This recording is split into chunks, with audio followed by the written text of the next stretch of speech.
صل على سيدنا محمد النبي الأمي وعلى آله وأصحابه وسلم. اللهم صل على سيدنا محمد النبي الأمي وعلى آله وأصحابه وسلم. میرے معزز مسلمان بزرگوں، عزیز بھائیوں، مسلمانوں کا قومی مزاج ہے سخاوت. مسلمان سخی ہوا کرتا ہے. اس لیے رسول اللہ صلی اللہ علیہ وسلم فرمایا کرتے تھے، ایمان ہو اور پھر وہاں بخل اور برے اخلاق اکٹھے ہو جائیں، یہ نہیں ہو سکتا. ایمان والوں میں یہ دو عیب اکٹھے نہیں ہو سکتے کہ وہ بد اخلاق بھی ہو اور بخیل بھی ہو. اس لیے ہمیشہ سے مسلمانوں کا قومی مزاج سخاوت کا رہا ہے. اللہ کے ہر ولی کی نشانی ہے، وہ با اخلاق بھی ہوتا ہے، سخی بھی ہوتا ہے. اللہ کے ہر نبی کی، ہر ولی کی، ہر نیک آدمی کی نشانی ہے کہ وہ سخی بھی ہوتا ہے، با اخلاق بھی ہوتا ہے. ایسا نہیں ہو سکتا کوئی اللہ کا پیارا ہو اور بخیل ہو اور اس کے اخلاق اچھے نہ ہوں.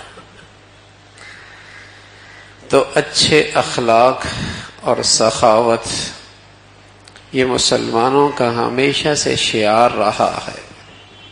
مسلمان قومی طور پہ سخی ہے، سخاوت ان کا قومی مزاج رہا ہے.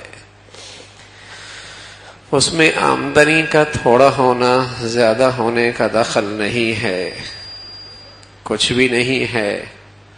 لیکن اللہ کے پیاروں کی شان نظر آتی ہے، والذین یؤثرون علی انفسہم ولو کان بہم خصاصہ. سبحان اللہ.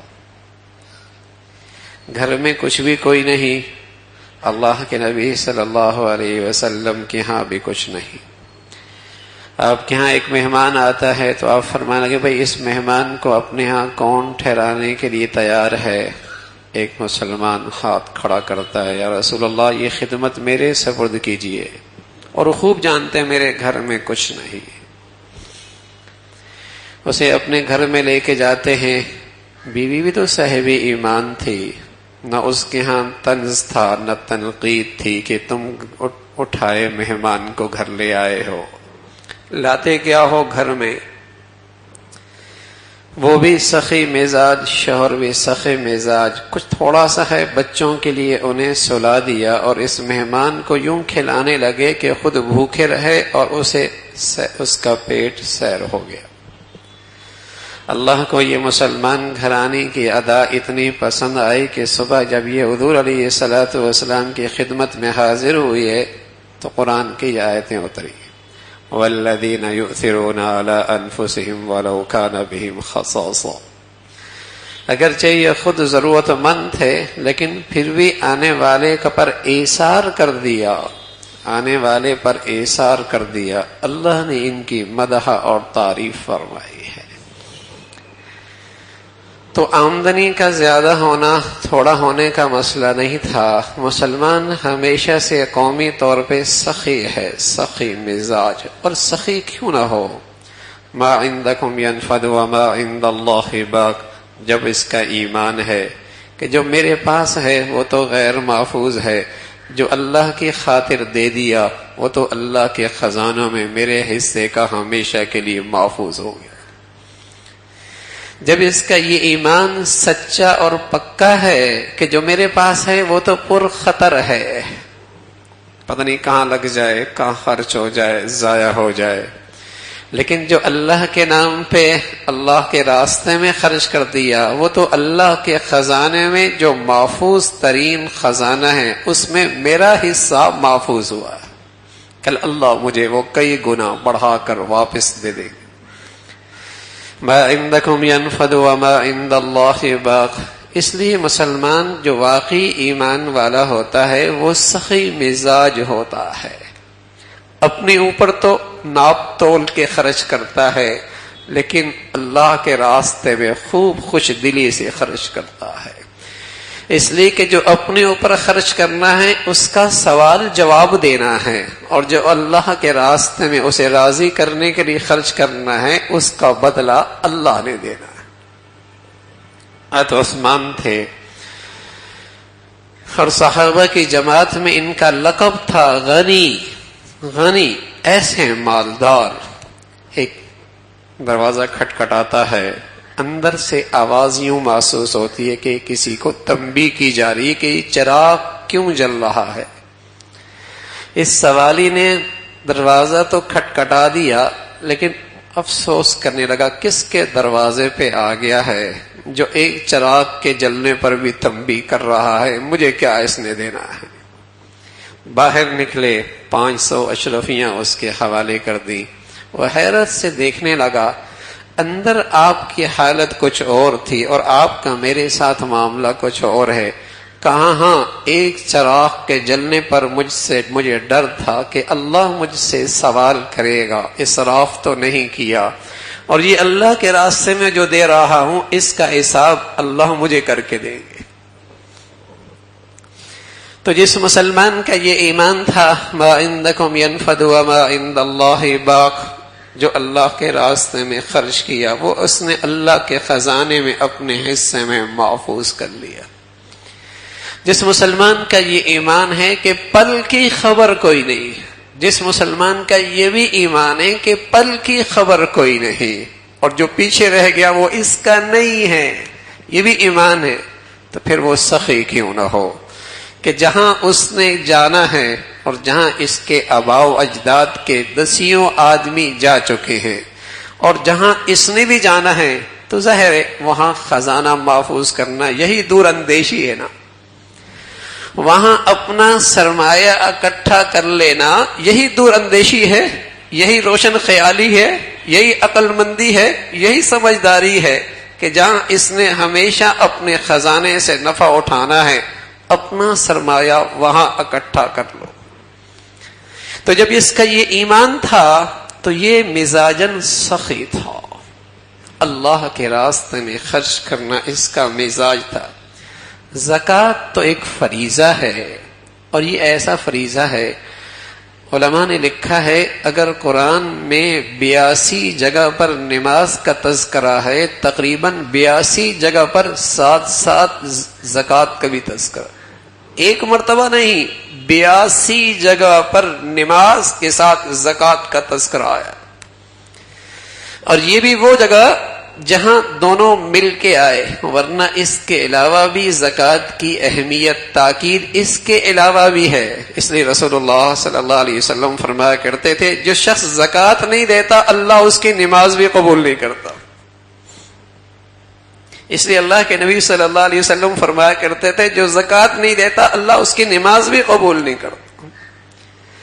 زکوٰۃ تو اسلام کا بنیادی فریضہ ہے، لیکن مسلمان کے زندگی کا عمل اس سے آگے تھا، اس کا مزاج لینے کا نہیں تھا، اس کا مزاج دینے کا تھا۔ اس کا غریب ہو، کم آمدنی والا ہو، کم وسائل والا ہو، اس کا بھی مزاج دینے کا تھا۔ صحابہ رضوان اللہ علیہم اجمعین فرمانے لگے اللہ کا نبی خرچ کرنے کے اتنے فضائل بیان کرنے لگے کہ ہمارے ہاں مزاج نہیں تھا کوئی زیادہ لمبا چوڑا کمانے کا، لیکن ہم پھر بازار جاتے ایک مد تقریباً 1.5 پاؤ کماتے، اور صرف اس لیے کماتے کہ وہ صدقہ اور خیرات کی فضیلت ہمیں بھی نصیب ہو جائے۔ اتنے فضائل سن رکھے تھے اور اس پر اللہ کی طرف سے اتنے انعامات کا سلسلہ سن رکھا تھا کہ اس لیے بازار جاتے کہ کچھ کما لیں اور خرچ کر لیں تاکہ یہ فضیلت ہمیں بھی مل جائے۔ تو اس امت کا مزاج ویسی اللہ کے نبی صلی اللہ علیہ وسلم بتا گئے، الید العلیٰ الید العلیٰ خیر من الید السفلیٰ، اوپر کا ہاتھ نیچے کے ہاتھ سے بہتر ہے۔ اور جب تک مسلمان کا یہ قومی مزاج تھا ساری دنیا اس کے چوکھٹ پہ آ کے لے خیرات لیا کرتی تھی، اور جب سے اس کے اندر لینے کا مزاج بنا ہے اپنے دشمنوں کے سامنے بھی بھیکاری بن گیا ہے، ان کے سامنے بھی ہاتھ پھیلا کے بھیک مانگتا ہے۔ جہاں اس کا اپنا مزاج تھا دینے کا، جب یہ قومی سطح پہ اس کا مزاج تھا امیر اور غریب سب دینے کا مزاج رکھتے تھے، ساری دنیا کو یہ خیرات دے رہے تھے، اور ساری دنیا ان کے چوکھٹ پہ آ کے خیرات لیا کرتی تھی، زندگی کی بھی اعمال کی بھی، ہاں ہر قسم کی خیرات ان کے چوکھٹ پہ تقسیم ہوتی تھی۔ اور جب سے اس کا مزاج بجائے دینے کے لینے کا بنا، دشمنوں کے سامنے بھی بھیک مانگنے لگ گئے، ان کے ہاں بھی بھیکاری بن گئے۔ یہ صحابہ رضوان اللہ علیہم اجمعین کی گنتی کیا تھی؟ مردم شماری میں جب گنتی ہونے لگی تو 500، پھر مردم شماری ہوئی تو 700، پھر مردم شماری ہوئی تقریباً 1200، اور دیکھتی دیکھتے دنیا میں جدھر نکلے امن اور سلامتی کے جھنڈے لہرا دیے، اور ایسے معاشی طور پہ خود کفیل ہوئے کہ دنیا ان کے ہاں سے زندگی کی بھیک مانگنے کے لیے آیا کرتی۔ دینے کا مزاج تھا نا، دینے کا مزاج تھا، خرچ کرنے کا مزاج تھا، سخاوت رچ بس چکی تھی۔ زکوٰۃ کا فریضہ میں عرض کر رہا ہوں، یہ تو فرض ہے، مسلمان کی زندگی اس سے آگے تھی۔ عام طور پہ صحابہ کے بعد بھی مسلمانوں کا عام رجحان یہ رہا کہ اپنی مالی آمدنی میں سے تیسرا حصہ اللہ کے راستے میں خرچ کرنے والے تھے۔ ایک مسلم کی روایت ہے، رسول اللہ صلی اللہ علیہ وسلم نے فرمایا، ایک واقعہ بتایا آپ علیہ الصلوۃ والسلام نے، ایک بادل سے ایک شخص کھیتوں میں گزر رہا ہے تو بادل سے ایک شخص کا نام لے کر آواز آ رہی ہے، یہ اس بادل کی طرف چل پڑا، دیکھتا ہے ایک چٹیل میدان کے اندر یہ پانی برستا ہے، بادل برستا ہے، اور پھر ایک خاص نالے سے پانی ہو کر ایک کھیت میں جا رہا ہے، اور کھیت والا اپنے ہاتھ میں اوزار لے کر پانی اپنے کھیت کو لگا رہا ہے۔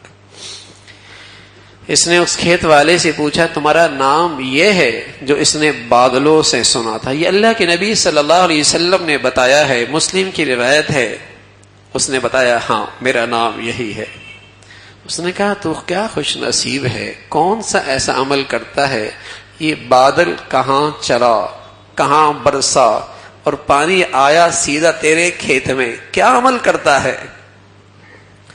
تو کہنے لگا، اس کھیت سے آنے والی آمدنی 3 حصے میں تقسیم کرتا ہوں، ایک اپنے بال بچوں کے لیے، اپنی ضروریات کے لیے، ایک اللہ کے راستے میں خرچ کرتا ہوں، اور تیسرا حصہ پھر اس زمین کے اندر پھر لگا دیتا ہوں۔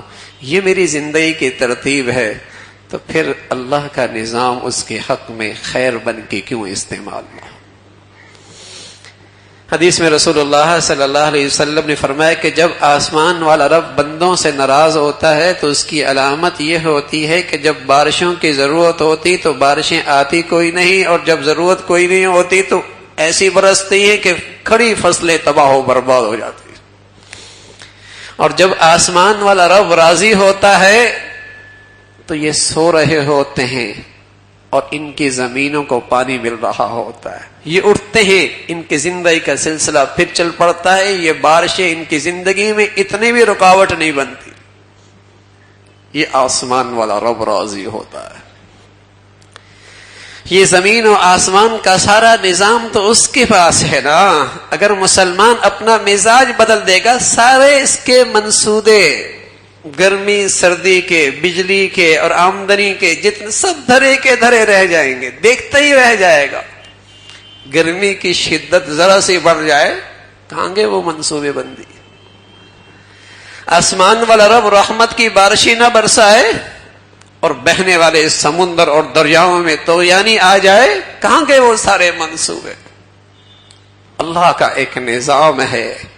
جب زمین کا یہ انسان اور یہ اللہ کا بندہ جس نے اس کا کلمہ پڑھا ہے، یہ اپنے مزاج پہ رہتا ہے، اپنے جان اور مال سے وہ کرتا ہے جس سے آسمان والا رب راضی ہو، پھر زمین و آسمان کا سارا نظام اس کی فلاح اور کامیابی کے لیے استعمال ہونے لگا۔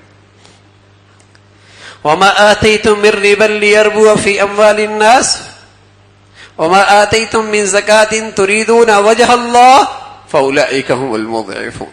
جب یہ مال لگاتا ہے اور صرف اللہ کو راضی کرنے کے لیے. عجیب نکتہ بتایا ہے تریدون وجہ اللہ سے کہ کسی کو صدقہ خیرات زکوٰۃ اس لیے نہیں دیتا کہ ساری زندگی میرے احسان مند رہے.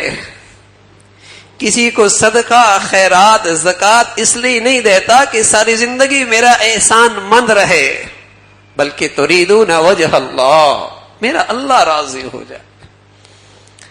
اور یہ صدقہ زکوٰۃ خیرات کے وہ مصارف دیکھتا ہے، وہ بڑھیا جگہ دیکھتا ہے جس سے اللہ کی رضا نصیب ہو، جس سے اللہ کی رضا نصیب ہو. مثل الذین ينفقون اموالهم فی سبیل اللہ کمثل حبۃ انبتت سبع سنابل فی کل سنبلۃ مئۃ حبۃ. ایک خرچ کیا، 1 روپیہ، لیکن فرمایا مثال دی، ایک دانہ ڈالا، زمین اتنی زرخیز ہے اس سے 7 بالیاں نکلی اور ہر بالی میں 100 دانے نکلے. ایک کا اللہ نے 700 گنا دیا، ایک دانے پہ 700 دانے ملے. فرمایا ایسی کچھ لوگ ایسے ہوتے ہیں جن کا دانہ، جن کا بیج، کیا مطلب جن کا لقمہ حلال اتنا طاقتور ہوتا ہے، اور پھر اس کے بعد بیج کے بعد جس زمین پر وہ بیج ڈالا وہ زمین اتنی زرخیز ہے، یعنی اس کی آمدنی بھی ایسی حلال ہے، اور پھر جس مصرف میں خرچ کیا وہ زمین بھی ایسی زرخیز ہے. ہاں دانہ مریل ہو، زمین جتنی زرخیز ہو تب بھی نہیں پیداوار ہوا کرتی، یعنی لقمہ حرام ہے. کبھی بھی حرام آمدنی سے آدمی سخی نہیں بنا کرتا، اور حرام آمدنی سے اللہ کے یہاں اجر و ثواب نہیں ہوتا. لقمہ حلال کی اہمیت ہے، تھوڑی یا زیادہ حلال اور کس جذبے سے خرچ کر رہا ہے. حلال آمدنی، دانہ بھی بڑھیا ہے، اس میں زندگی موجود ہے، پھر زمین جس پہ ڈال رہا ہے وہ زمین بھی بڑی زرخیز ہے. ایک دانے پہ 700 دانے، فرمایا یہ بس نہیں ہے. واللہ یضاعف لمن یشاء. اگر دانہ اس سے بھی بڑھیا ہے اور مصرف اور خرچ کرنے کی جگہ اس سے بھی بڑھیا ہے تو پھر معاملات 700 گنا تک نہیں ہے، پھر تو اللہ اتنا بڑھائے گا جتنی اس کی شان ہے. تو آمدنی بھی حلال ہے، آمدنی بھی حلال ہے، اور جس مصرف میں خرچ کر رہا ہے وہ مصرف بھی بڑھیا ہے، وہاں مصرف بھی بڑھیا ہے، اور جس قدر جتنے بڑھیا مصرف میں خرچ کر رہا ہے اس کے نتیجے میں اللہ رب العزت 700 گنا بھی کم ہے. اللہ یضاعف لمن یشاء، اتنا دے گا کہ جتنا اللہ چاہے گا. اور بادشاہوں کا بادشاہ تو اپنی شان سے چاہتا ہے نا. ہاں کوئی کہہ دے یہ فلاں وزیر نے دیا اور یہ فلاں مملکت کے سربراہ نے دیا اور یہ ملک کے بادشاہ نے دیا، ہر ایک کی طرف سے اپنی شان تحفہ ملتا ہے. اور یہاں تو حاکموں کا حاکم اور بادشاہوں کا بادشاہ جب وہ بدلے میں دے گا تو کس شان سے دے گا. واللہ یضاعف لمن یشاء. تو مسلمانوں کا مزاج سخاوت والا، اس لیے کوئی آدمی زکوٰۃ مسلمانوں میں ادا نہ کرے، کوئی مسلمانوں میں زکوٰۃ ادا نہ کرے تو اللہ رب العزت نے بتایا یوم یحمى علیہ فی نار جہنم فتقوی بها جباؤہم وجنوبہم وظہورہم ھذا ما کنزتم لانفسکم فذوقوا ما کنتم تکنزون. جہنم میں اس کے سونے چاندی کو گرم کیا جائے گا اور پھر اس کے پیشانی کو اور پھر اس کے پہلوؤں کو داغا جائے گا اور کہا جائے گا ھذا، یہ ہے تیرا خزانہ، اب چکھ تو اپنے خزانے کا مزہ.